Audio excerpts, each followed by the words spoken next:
अजामिल कन्नौज में रहने वाला एक धर्मपरायण और सदाचारी ब्राह्मण था। वह सच्चे हृदय और नैतिक जीवन जीता था। एक दिन जंगल से लौटते समय उसने एक व्यक्ति को शराब पीकर एक वेश्या के साथ विहार करते देखा। इस दृश्य ने उसके मन को विचलित कर दिया और वह उस वेश्या के प्रति आकर्षित हो गया। उसने उसे पाने की कामना में अपनी सारी संपत्ति, यहाँ तक कि अपने पिता की संपत्ति भी लुटा दी। उसने अपनी पतिव्रता पत्नी का भी त्याग कर दिया और धर्म से पूरी तरह विमुख हो गया। एक दिन कुछ साधु अजामिल के गांव आए और उसके घर रात्रि विश्राम के लिए ठहरे। अजामिल ने उनकी सेवा और सत्कार में कोई कमी नहीं छोड़ी। सुबह जब साधु जाने लगे तो अजामिल ने क्षमा मांगते हुए कहा, मैं एक महापापी हूं, वेश्या के साथ रहता हूं और आपको दक्षिणा भी नहीं दे सकता।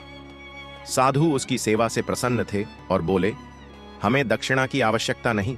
यदि तुम अपना कल्याण चाहते हो तो अपनी अगली संतान का नाम नारायण रखना। यह कहकर साधु चले गए।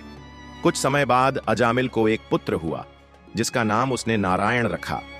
वह अपने इस पुत्र से बहुत प्रेम करता था और हर समय नारायण नारायण पुकारता रहता था। समय बीतता गया और अजामिल वृद्ध हो गया। जब उसकी मृत्यु का समय आया तो उसे 3 भयानक यमदूत लेने आए। उन्हें देखकर वह भयभीत हो गया। उसी समय उसका पुत्र नारायण पास में खेल रहा था। भय के मारे अजामिल ने पुत्र को पुकारा, नारायण नारायण, मेरी रक्षा करो। उसी क्षण भगवान विष्णु के दूत वहां पहुंच गए, क्योंकि अजामिल ने मृत्यु के समय नारायण का नाम लिया था।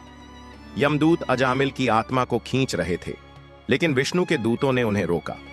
यमदूतों ने कहा, इसने जीवन भर पाप किए, यह नरक का अधिकारी है। विष्णु के दूतों ने उत्तर दिया, जिस क्षण इसने नारायण का नाम लिया उसी पल इसके सारे पाप नष्ट हो गए। भगवान का नाम इतना शक्तिशाली है कि यह सारे जन्मों के पापों का प्रायश्चित कर देता है। इस प्रकार नारायण नाम के उच्चारण से अजामिल के समस्त पाप नष्ट हो गए और उसे मोक्ष की प्राप्ति हुई।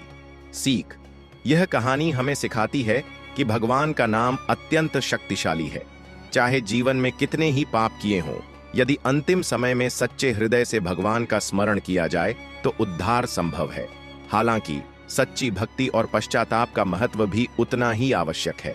तो दोस्तों, आपको यह कहानी कैसी लगी? कमेंट करके जरूर बताएं। तब तक के लिए राधे राधे।